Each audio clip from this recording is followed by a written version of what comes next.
지금 우리가 살고 있는 이 사회를 좀 어려운 말이지만은 디지털 사회다 이렇게 부릅니다. 우리가 눈에 보이는 이런 세계만 있는 게 아니고 눈에 보이지 않는 세계가 그러나 엄연히 존재하는 세계가 있습니다. 오래전 얼마 전까지만 해도 그 세계를 이름을 붙일 수가 없었어요. 그런데 지금은 그 세계를 가상세계라 이렇게 말을 합니다. 여러분 옛날에 상례가 나면 동네 젊은이들이 모여가지고 부고장을 써서 부고 뭉치를 만들어가지고 동쪽으로 서쪽으로 남쪽으로 북쪽으로 부고꾼들을 보냈습니다. 우체부를 통해서 우편물을 주고받는 것 외에는 방법이 없을 때였지요. 그런데 우체부도 부고를 전달해 줄 시간이 안 되니까 동네에서는 발빠른 젊은이들, 동네 주변에 이 또 지리를 잘하는 젊은이들을 부고꾼으로 조직을 해서 전해줬습니다. 지금은 그렇게 하지 않습니다. 우체부를 통하지도 않고요. 지금은 SNS, 카톡으로, 문자로 다 알려줍니다. 그 정도가 아니고 옛날에 돈을 붙이면 돈을 직접 주고받거나 전달하거나 아니면 전신환으로 보냈습니다. 근데 지금은 그렇게 하지 않습니다. 그냥 온라인으로 돈을 보내면 그 보내는 돈을 즉시로 받습니다. 이렇게 실제 눈에 보이지 않는데도 그러나 분명하게 이 재화가 소식이 오고 가는 그 세계는 분명히 온라인상에 존재합니다. 그것을 뭐라고 부르기가 애매했어요. 근데 지금은 그것을 가상세계라 이렇게 부릅니다.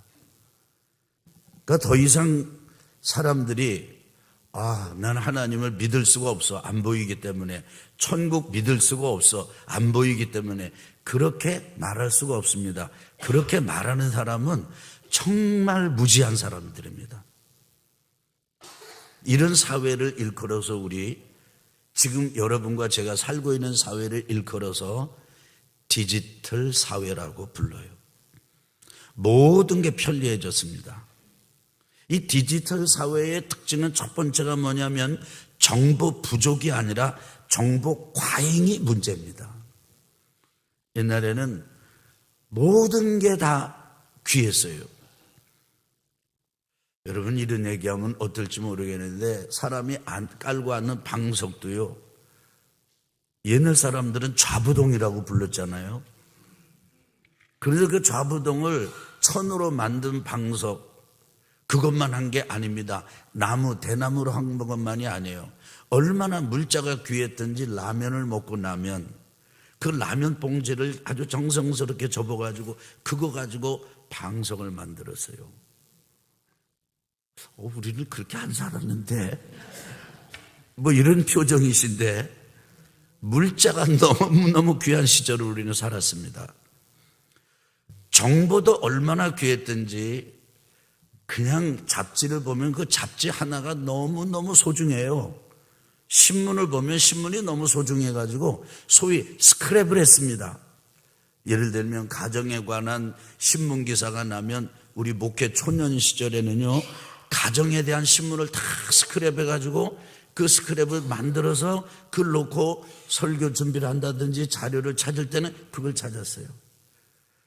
지식이 정보가 얼마나 소중했는지 모릅니다. 그런데 지금은 신문 스크랩 할 필요도 없고 잡지 어떻게 할 필요도 없습니다. 넘쳐납니다. 여러분이 주머니에 놓고 있는 그 스마트폰 하나 안에는 도서관 하나 정도가 아닙니다. 이 시대의 정보가 이 시대의 지식이 다 들어있습니다. 그래서 지금은 예전에는 정보가 부족해서 문제였는데 지금은 정보가 너무 많아요. 정보를 너무 믿지 마세요. 저 같은 사람은 어느 때부턴가 이 건강에 대해서 참 관심이 많이 생겼습니다. 음식을 가려 먹는 사람, 그러면 벌써 건강을 잃어버린 사람이라고 그러네요. 어떤 때 보면 고기를 먹지 말라고 그러고, 어떤 정도는 고기를 먹어야 된다고 그러고, 암 수술을 해가지고 할 때 옛날에는 고기 먹지 말라고 그랬거든요. 지금은요, 고기를 먹어야 된대요. 물을 하루에 2리터 마셔야지 건강하다. 그런데 지금 2리터 마시다가 잘못하면 죽는데요. 또 어떤 분은요. 하여간 정보가 너무너무 많아요. 정보 부족이 아니라 정보 과잉이 문제인 시대예요. 이 디지털 사회가 그렇습니다. 그뿐만이 아니에요. 이 디지털 사회가 되면서 사람들이 분주해졌어요. 어느 시대보다도 분주해졌어요. 여러분, 농사를 지을 때 참 바쁩니다. 그런데 농사를 짓는 사람들도 쉴 때가 있어요. 한기가 있었습니다. 물론 그렇다고 해도 그때 모두 다 일을 걷어치운 건 아니죠. 그때 다 다른 일을 더 하긴 했습니다만, 그래도 이렇게 바쁘지는 않았습니다.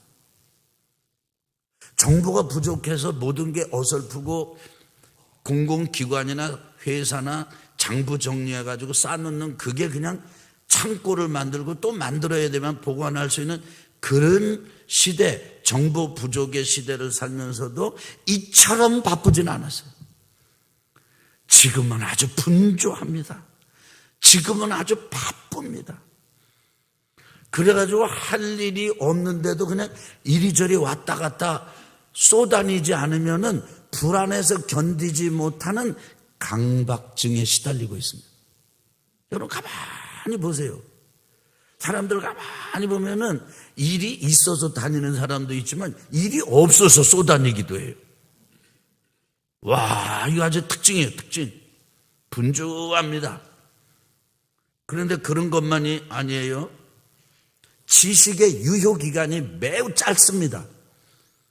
그래가지고 사람들이 소 풀 뜯어먹듯이 지식과 정보를 가지고 있어요. 이것 저것 듬성 아주 맛보기는 여러 개를 맛보고 알기는 여러 개를 아는 것 같은데, 막상 그래서요, 그런데요, 그게 왜 그렇게 됐습니까? 그래서 어떻게 하실 건데요? 이렇게 몇 번의 질문만 거쳐가면, 소 풀 듯, 미안합니다. 소 풀 듯, 이 발음하기 어려운 이런 표현을 써서.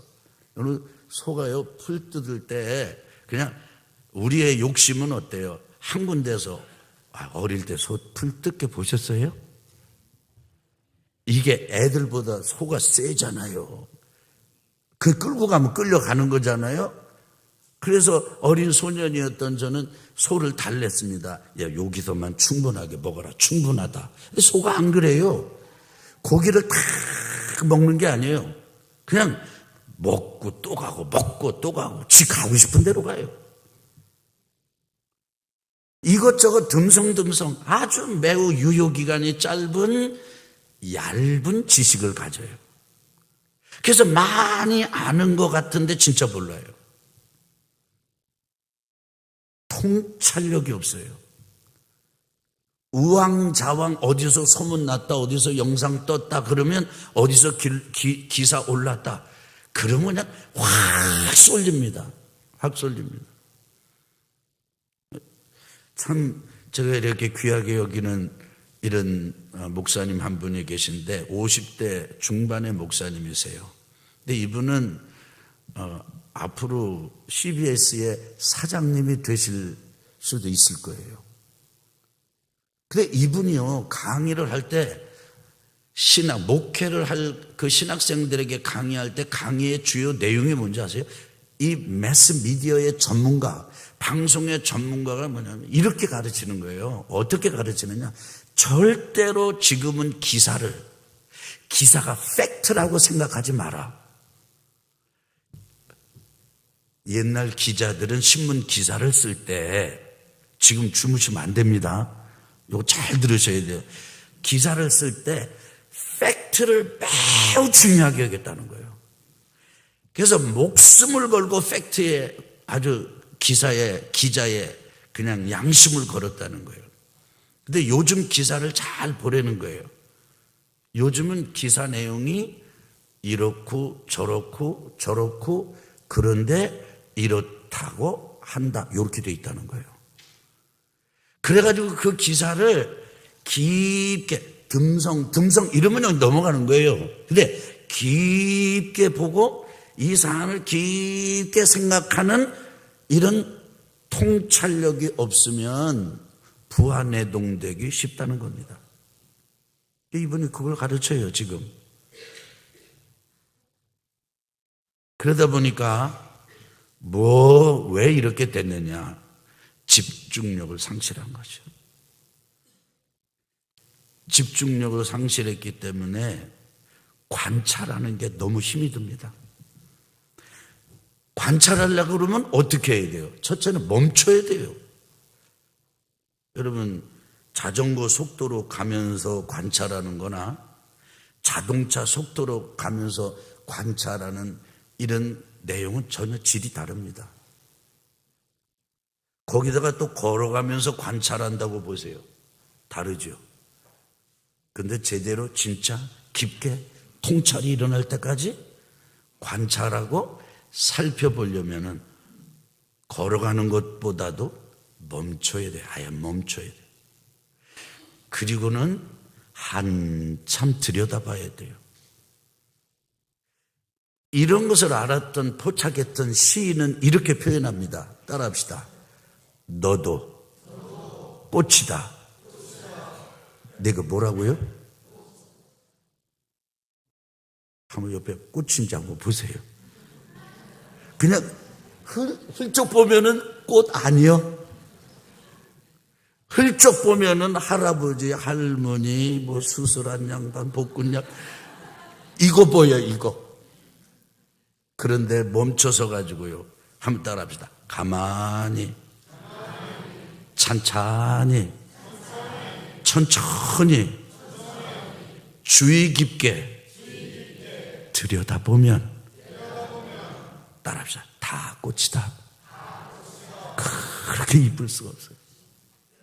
내 새끼만 이쁜 게 아니에요. 그런데 그 시인은 이렇게 말합니다. 따라합시다. 한참 보아야 아름답다. 근데 지금 우리가 잃어버린 거는 한참 보는 걸 잃어버렸어요.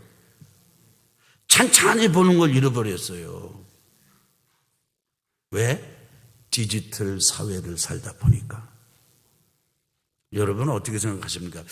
그 한 나라의 가장 경무에 시달리고 부담이 크고 바쁜 사람 중에 바쁜 사람이 누구라고 생각하십니까? 나입니까? 바로 여러분입니까? 아닙니다. 대통령이 제일 바쁩니다. 최고의 지도자가 내리는 결정은 자기에게만 영향을 끼치지 않아요. 온 나라에 영향을 끼칩니다. 그러니까 결정을 내리는 그 지도자는 외롭습니다. 무겁습니다. 결정 하나하나가 너무 이게 힘든 거죠. 만날 사람이 많습니다. 만나야 할 사람이 많습니다.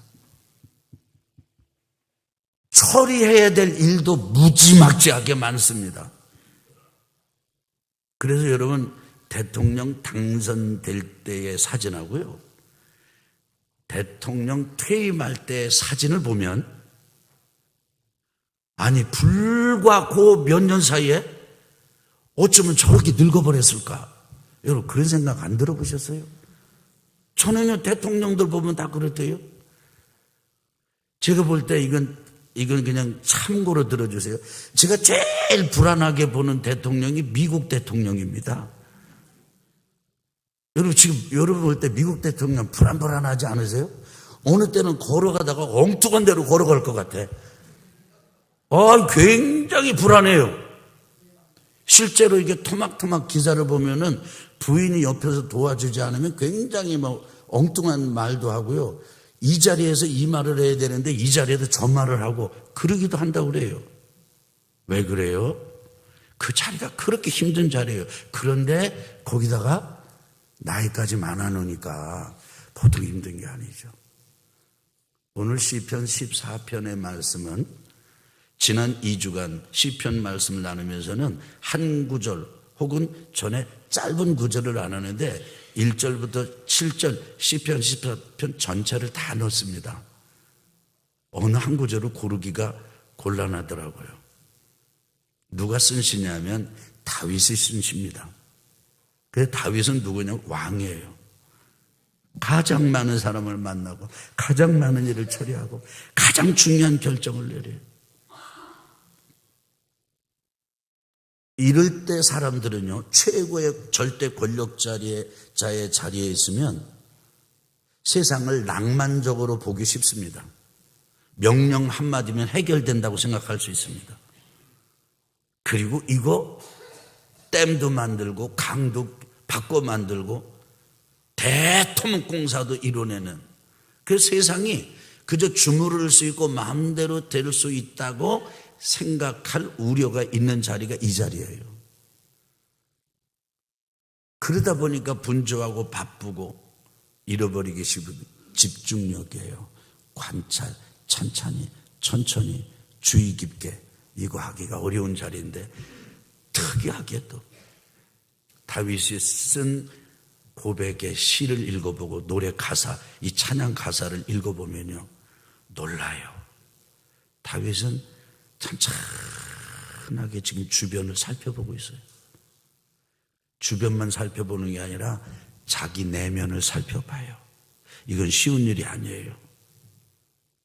여러분, 중요한 자리에서 중요한 결정을 수많은 사람들을 만나며 수많은 일들에 휩싸여 있는 사람이 한가지게 멈춰서 가지고 아무것도 생각하지 아니하고 주변의 사람들, 내가 지금 만나는 사람들, 내가 지금 하고 있는 일들, 그 다음에 내가 지금 추구하고 있는 일들, 그 다음에 이런 내 자신 이렇게 찬찬히 살펴보고 관찰하고 통찰하고 집중력을 가지고 쳐다보는 것은 쉬운 일이 아니에요. 근데 다윗이 그것을 합니다. 그러면서 다윗은 세 가지를 발견합니다. 첫 번째가 뭐를 발견하는지 아세요? 우리 한번 오늘 주보의 요약을 같이 한번 읽어볼까요? 첫째로 1 시작. 어리석은 사람들로 가득한 세상. 다윗은 지금 절대 권력을 휘두를 수 있는 지위에 있습니다. 충분히 세상을 내 마음대로 할 수 있다고 낭만적인 태도를 취할 수 있는 입장입니다.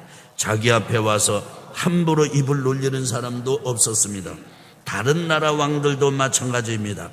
하지만 다윗은 세상을 쉽게 보지 않았습니다. 세상이란 어리석은 사람들로 가득한 곳임을 간파하였습니다. 이 사람들은 자기 스스로에게 이런 말을 합니다. 하나님은 없어 존재하지 않아. 하나님을 제거한 그들의 마음은 부패와 사악이 가득했고 선행이라고는 찾아볼 수 없었습니다. 진리에는 관심이 없었고 순진한 하나님의 백성들을 온갖 방법으로 유린했습니다. 그들의 인생 결산이 비참하게 될 것이라는 것도 잘 알았습니다. 그들이야말로 공포와 두려움에 사로잡히게 될 것입니다. 그 이유가 무엇인지 아십니까? 여러분, 왕 곁에 왕이 주로 만나는 사람들은 어리삐리한 사람들이 아닙니다. 석학이거나 전문가거나 아주 어떤 한 영역에 있어서 일가를 이뤘거나 이런 분들을 주로 만나는 거죠. 그렇지 않아요? 여러분과 저 같은 평범한 사람이 지금 대통령 만난다고 한다고 그래가지고 오케이 날 잡읍시다 이렇게 돼요? 안 되잖아요. 적어도 대통령이 만나주는 사람, 아니 대통령이 만나는 사람, 대통령하고 만나가지고 떨지 않고 생각을 기탄 없이 말해주는 그런 사람들. 와, 그래도 대통령이 만나면 다 거의 정상급이잖아요. 나라도 그렇고. 그래 보면 다 똑똑하고 다 지혜로운 사람들. 그런데 다윗이 가만히 그들을 관찰해 보니까, 살펴보니까 그냥 눈에 보이는 거, 들리는 거, 지금 어떤 결정하는 막 이런 일들, 이거에 휘둘리는 게 아니고요. 진짜 그들을 집중해서 관찰하고 살펴보니까 이 사람들이 말을 많이 하는데 어떤 말을 많이 하는가 봤더니 자기가 자기에게 말을 하는 거예요. 자기가 자기를 설득시키는 거예요. 자기가 자기에게 뭐라고 중얼중얼 하는 거예요. 그거 보니까 이런 말을 하는 거예요. 하나님은 없어. 하나님은 존재하지 않아. 여러분, 자기 마음속에 양심의 윤리와 도덕성이 막 올라와서 어떤 결정을 하고 어떤 지식을 탐구하고 어떤 조언을 하고 어떤 것을 의논할 때 그거 그러면 안 돼. 이런 윤리, 이런 도덕감, 이런 게 올라올 때마다 말을 합니다. 조용히 해라. 세상에 살면서 그렇게 양심대로 살 수 있는 게 아니야. 윤리, 도덕이 무슨 말라버린 너냐? 하나님 없어. 하나님은 존재하지 않아. 그래서 자기 자신 안에 하나님을 몰아내고 하나님을 제외시키고 하나님을 빼놓습니다. 그러다 보니까요, 그 다음 단계가 뭐냐면 삶이 부패해지는 거예요. 그러다 보니까 그 다음 단계가 뭐냐 그러면 악해지는 거예요. 사악해지는 거예요. 사악해집니다. 그리고 그 다음 단계가 뭡니까? 힘 있는 사람 앞에서 아주 주의하지만 힘 없는 사람, 만만한 사람, 그건 아주 밥처럼 먹어버립니다. 눌러버리고 문질러버립니다. 세상에서 제일 약한 사람들이 누굽니까? 때리면 때리는 대로 맞는 사람들, 공격하면 공격하는 대로 맞는 사람들. 그런데 복수도 할 줄 몰라. 나쁜 생각이 있으면 일어나면 스스로 괴로워가지고 견디지 못해. 절대 되갚지 않아. 하나님 믿는 사람들이잖아요. 여러분이 신앙생활하면서 보니까 어때요? 누가 우리한테 뭐라고 그러면 이상하게 그 사람들을 향해서 대항하는 마음이 생깁니까? 아니면 자책하는 마음이 더 생깁니까? 여러분 어떠신지 모르겠는데 저는요, 누가 뭐라고 그러면 그렇지, 내가 기도 안 했어, 내가 뭐 안 했어, 그러더니 이런 일이 생겼구나. 제 자신을 너무 많이 책망을 해요. 아주 힘들어요. 감히 뭘 어떻게 할 생각을 못해. 세상에 이렇게 쑥맥 같은 사람들이 어디 있습니까? 세상에는요, 한 대 맞으면 그냥 더 하잖아요. 지금 저 중동에서 벌어지는 전쟁 그거 아니에요? 했더니 내가 끝장내겠다. 하나님의 백성들은 안 그러거든요. 그런 사람들 마음대로 밥처럼 먹어버립니다. 어려움을 당합니다. 그런데 다윗이 그것만 본 게 아니고, 그것만 관찰한 게 아니고, 그렇게 살던 사람들이 따라합시다. 거기가 어디예요? 하나님 없어. 그리고 마음껏 부패하고 마음껏 사악하고 마음껏 거친 행동하고 마음껏 그냥 이 사람들 괴롭히고 제 마음대로 사는 그 삶의 현장에서 따라합시다. 거기서 두려워하였으니, 이게 두려움이 겹쳤다는, 공포에 잠긴다는 거예요. 불안에 잠기고 거기 아주 기겁을 하고 거기 아주 그냥 화들짝 놀라고. 어리석은 사람들이 세상에 가득한데 그들의 인생의 결국은 놀래 자빠지는 두려움에 휩싸이게 된다는 거예요. 왜요? 두 번째 내용이 있는데 한번 따라합시다. 의인의 모임에 함께 하시는 하나님. 어리석은 사람들, 세상을 다스리고 세상에서 좌지우지하면서 스스로 뭐라고 말한다고요? 뭐라고 그런다고요? 하나님 없다니까요. 누가 없다고요? 야, 아빠 없어, 엄마 없어, 걱정하지 마. 그리고 그냥 루즈 막 발라대고 다 파버리고 막 애들 집안에서 다 그러잖아요. 뭐 먹을 때도 뭐라면, 야, 이거 보고 너희 엄마한테 안 온? 엄마 없어. 그래 막 그냥 막는 거지 뭐. 아주 어느 때 나갔다 보면 어린 아이들이 막 냉장고를 다 폭파시켜 버렸잖아요. 하나님 없다는 사람들이, 하나님을 부정한 사람들이, 하나님을 모든 계산에서 빼놓은 사람들이 진짜 기가 질리고 겁이 질려가지고 자지러지게 놀라는 상황이 뭐냐면 그렇게 없다고 한 하나님이 계시는 거예요. 그 하나님이 어떻게 하시는데요? 하나님은 이렇게 하십니다. 우리 시편 14편 2절입니다. 2절 같이 읽어봅시다. 시작. 여호와께서 하늘에서 인생을 굽어 살피사 지각이 있어 하나님을 찾는 자가 있는가 보려 하신즉. 아니 지금 사람들은 뭐라고 그러는데 하나님 없어. 신은 존재하지 않아. 그냥 살고 싶은 대로 살아. 막 살아.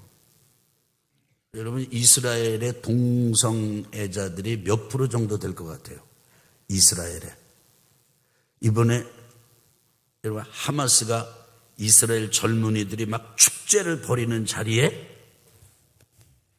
공중에서 이거 타고 들어가가지고 다 쏴 죽였잖아요. 근데 거기서만 죽은 사람들이 200 몇 명이래잖아요. 이거 저만 알고 있는 거예요? 근데 여러분 그 자리가 어느 자리인지 아세요? 그 젊은이들이 모여가지고 막 이렇게 하는 건 광란의 파티를 하는 자리였습니다. 거기에 뭐를 모셔놨는지 아세요? 부처를 모셔놨어요. 그 젊은이들이 먹은 게 뭔지 아세요? 마약이에요. 그 사람들이 거기서 한 게 뭔지 아세요? 환각의 파티예요. 그걸 얼마 떨어지지 않은 가자에서 사람들이 다 지켜본 거예요. 가지고 젊은이들에게 막 난리치고 뭐가 좀 나타나기 그러는데 진짜 나타났어. 근데 그걸 타고 내려오는 기관총 쏘는 사람들이 나타난 거예요. 처음에는요 그 사람들 보고 사람들이 막 환호성을 질렀어요. 근데 진짜 죽는 거예요. 그때서 비로소 사람들이 도망치기 시작했습니다. 여러분 지금 이스라엘은 10% 이상이 동성애자들이에요. 동성애 가장 아주 중요한 이런 활동을 하는 본거지가 이스라엘이에요. 950만 밖에 안 되는 그 사람들이. 제가 지금 여러분에게 말씀드리려고 하는 건 뭡니까? 하나님 없다 그러는 거예요. 마음대로 삽니다. 하나님 다 빼놓고 그냥 기고만장해가지고 사는 거예요.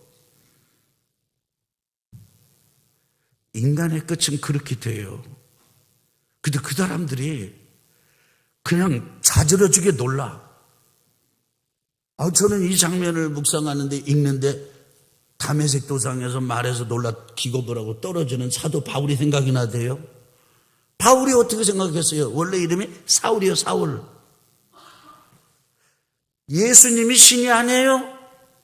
예수 믿는 사람들은 나쁜 사람들이에요. 그래서 그 사람들을 잡아 죽이려고 공문 받아가지고 다메섹 도시로 가는데 말 타고 가는데 빛이 강하게 임했어요. 말에서 떨어지고 길바닥에 엎어져가지고 물어요. 누구십니까?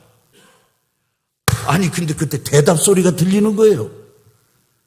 사울아 사울아 누구십니까? 나는 내가 핍박하는 예수다. 예? 얼마나 사울이 거기서 놀랬으면 눈이 멀어버렸겠습니까? 빛 때문이기도 하지만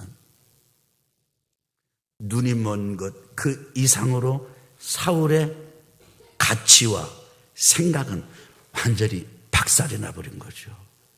왜 놀랬어요? 왜 그렇게 기가 질렸어요? 왜 그렇게 공포에 잠겼어요? 하나님 아니라고 그러는데 아니라고 생각했는데 그분이 주님이셔.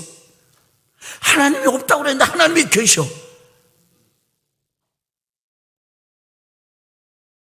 다윗이요 보고 관찰하고 그리고 바라보는 하나님은요 하늘에서 이렇게 굽어보셔. 그때 보니까 지들끼리 막 없어 이러네.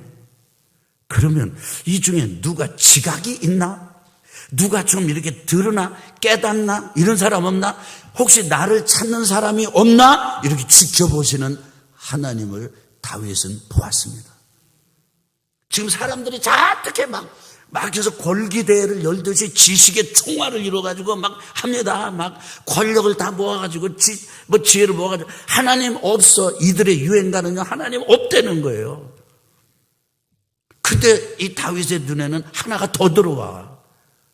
굽어 살펴보시면서 하나님을 찾는 사람이 없는가 바라보시는 하나님, 그 하나님이 다윗의 마음에 눈에 들어온 거죠. 저는 여러분과 제게도 이런 눈이 있게 되기를 예수 그리스도 이름으로 축원합니다. 근데 하나님이요 그렇게 지켜보다가요 지켜만 보지 않고 내려오셨어. 근데 내려오셨는데 어떻게 내려오셨는가 한번 보실래요? 5절이에요. 5절. 와, 나 이 5절 보면 아주 그냥 막 환호성이 나와요. 5절 자 시작. 그러나 거기서 그들은 두려워서 따라합시다. 하나님이 의인의 세대에 계심이로다. 이 의인의 세대에 누가 계셔요? 하나님이 계신데 세대니까 안 보이고 그냥 그렇다 이런 거로 생각하시죠? 아니요. 이 세대는 따라합시다. 의인의 모임. 의인의 모임이 의인이 누구예요? 이 어리석은 사람, 하나님 없다 이런 사람들, 부패한 사람들이 마음껏 먹어도 제대로 복수 하나 해내지 못하는 이 참 형편없는 사람들. 근데 그 하나님이 바라보시다가 내려오셔가지고 누구하고 지금 함께 서 계세요? 자기들이 그동안 짓밟았던 그 사람들이 있는 곳에 함께 하나님이 계시는데 그 계시는 하나님을 다윗만 보는 게 아니고요. 이 어리석은 사람들, 하나님이 없다고 주장하고 막 이런 사람들의 눈에도 보이는 거예요. 그러니까 막 기가 막히지 않겠어요? 와, 성경에 보니까 이런 장면이 너무나 많아. 변화산에서 변화되신 주님의 모습을 보고 놀랐던 제자들. 모세 보고 당신만 지도자냐? 당신만 제사장이냐? 우리도 리더다. 그렇게 덤벼들었던 고라나 다비다. 이런 사람들 그때 어떻게 했어요? 그냥 결론만 얘기하면 민수기에 나오는 말씀을 보면 하나님께서 모세 보고 야 너희들 갈라서라. 내 편 나눠라. 사람들이요 다 그쪽에 가족들이 붙어 있었어요. 그때 하나님이 어떻게 하셨어요? 땅을 딱 지진을 일으켜가지고 그런 사람들 다 그냥 삼켜버리셨어요. 이때 여러분 이리저리 방황하던 영혼들이 어땠을까요? 자절해지지 않았을까요? 두려워하죠. 왜요? 그 의인들, 바보 같은 사람들, 공격하고 주먹질을 하면 그냥 얻어터지는 사람들, 그 편에 하나님이 계시다는 것을 하나님이 증명하시기 때문입니다. 아멘. 세 번째 눈에 보이는 게 있는데요. 이게 다윗이 보니까 자기가 보이는데 조금 그 전까지만 해도 어리석은 사람들 때문에 스트레스 받고 그랬다가 어리석은 사람들만 있는 게 아니라 하나님이 굽어 살펴주시고 의인들과 함께 하신다는 이 사실을 알고 그 장면에서 그 대목에서 그 사람들이 놀라 자빠지고 기겁을 하고 엎어지고 그냥 공포에 잠기게 되는 모습을 보면서 다윗은 희망을 갖습니다. 소망을 갖습니다. 한번 따라합시다. 하나님의 나라가 시온에서 나오기를 원합니다. 마지막 7절의 내용은 그런 의미로 우리가 읽으시면 좋습니다. 같이 읽어보실까요? 이스라엘의 구원이 시온에서 나오기를 원하도다. 여호와께서 그의 백성을 포로된 곳에서 돌이키실 때에 야곱이 즐거워하고 이스라엘이 기뻐하리로다. 야곱이 누구고 이스라엘이 누굽니까? 하나님의 백성들입니다. 그들을 향해서 구원이 어디로부터 오기를 소망하고 있습니까? 시온 그 언덕에서 나오기를 소망하고 있습니다. 그런데 그때가 되면 어떤 일이 일어납니까? 하나님께서 그 백성을 포로된 곳에서 되돌려 놓으십니다. 그리고 그 자손들은 기뻐하고 즐거워하는 일이 있을 것입니다. 그것을 다윗은 바라보고 있는 것이죠. 이것은 오늘 여러분과 제가 박아라고 대망하는 하나님의 나라의 도래, 임재, 하나님의 영광이 임하는 것을 바라보는 것과 똑같습니다. 여러분과 저에게는 아직 희망이 있습니다. 우리가 볼 때 너무 위험해요.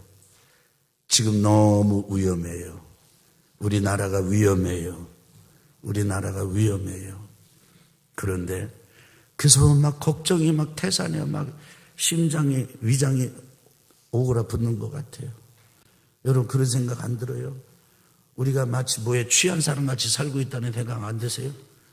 오히려 사람들은 우크라이나 전쟁과 소련의 전쟁, 그 전쟁이 저 중동 하마스와 여기 이스라엘의 전쟁으로 번지더니 이제는 남중국해에서 가장 큰 전쟁이 그 다음 일어나기 쉽다. 그런데 그때 휩쓸려 갈 그 땅이 우리 반도다.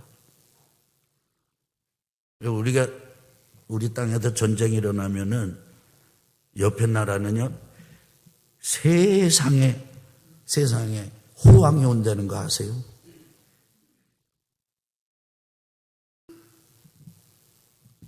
그래서 보면은 너무너무 위태위태해요. 죄송하지만 교회가 기도를 잃어버렸잖아요. 우리가 기도를 잃어버렸잖아요. 저는 금요일 밤마다 우리 명사들을 초청해서 간증 집회를 갔습니다. 이유가 있습니다. 한번 따라 합시다. 하나님은 지금도 살아계신다. 너무 교인들이 교인들을 물고 뜯어. 그리고 하나님은 돌아가신 것처럼 생각해요. 하나님이 함께 계시다는 것에 대해서 대놓고 아주 간증하는 것을 아주 어색해하는 시대가 돼버리고 말았어요. 그런데 아니다. 지금도 하나님이 이렇게 사용하시는 분들이 있다. 하나님은 지금도 일하신다. 하나님은 지금도 하나님을 하나님 스스로 증명하신다. 사실 저는 금요일 밤마다 여러분하고 같이 확인하면서 은혜 잔치를 열면서 새롭게 재도약하기를 바라고, 그리고 우리가 살아야 시대가 살고 나라가 살게 되는 것이로구나 깨닫고 믿음으로 행하는 것입니다. 성도 여러분, 이제 좀 멈춰봅시다. 제발 멈춰봅시다. 이제 그만큼 돈 벌었으면 됐잖아요. 이제 먹고 살만 하잖아요. 이제 더 일 안 해도 되잖아요. 근데 왜 그렇게 중독 걸린 사람처럼 왜 기도 시간을 할애합니까? 왜 예배 시간을,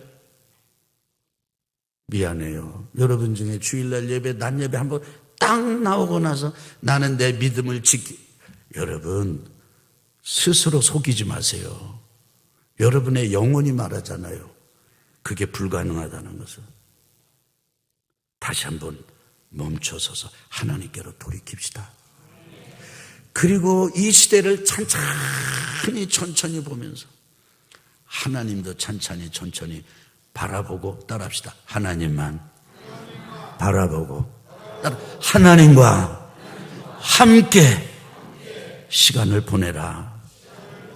그런 믿음의 백성들이 된다면 우리의 눈에도, 여러분의 눈에도 하나님이 굽어 살피시고 함께 하시는 것을 보게 되실 거예요.